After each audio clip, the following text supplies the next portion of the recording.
Kondaipalem gate BV Nagar వద్ద under బ్రిడ్జిలకు green signal. దశాబ్దాల కలకు ఎమ్మెల్యే కోటంరెడ్డి సహకారంతో ముందడుగు. నెల్లూరు రూరల్ నియోజకవర్గంలో ఎంతో కాలంగా ప్రజలు ఎదురు చూస్తున్న కొండైపాలెం గేటు బీవీ నగర్ సమీప రైల్వే గేట్ల వద్ద అండర్ బ్రిడ్జిల నిర్మాణానికి ఎట్టకేలకు పూర్తి అనుమతులు లభించాయి. ఈ ప్రాజెక్టు కోసం నెల్లూరు రూరల్ శాసనసభ్యులు కోటంరెడ్డి శ్రీధర్ రెడ్డి గత కొన్ని సంవత్సరాలుగా నిరంతరం ప్రయత్నాలు చేస్తూ వచ్చారు. ముఖ్యమంత్రి చంద్రబాబు నాయుడు సహకారం, అలాగే నెల్లూరు పార్లమెంట్ సభ్యులు వేమిరెడ్డి ప్రభాకర్ రెడ్డి సమన్వయంతో 2 అండర్ బ్రిడ్జిల నిర్మాణానికి అవసరమైన అనుమతులు మంజూరైనట్లు అధికార వర్గాలు వెల్లడించాయి.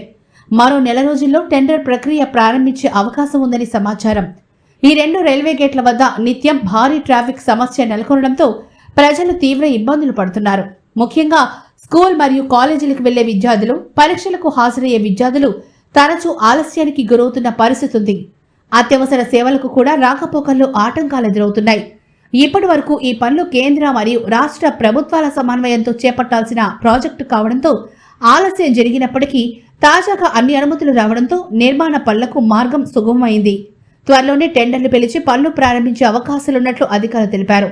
అండర్ బ్రిడ్జిల నిర్మాణం పూర్తయితే ట్రాఫిక్ సమస్యకు శాశ్వత పరిష్కారం లభించడంతో పాటు ప్రజలకు రాకపోకలు సులభతరం కానున్నాయి.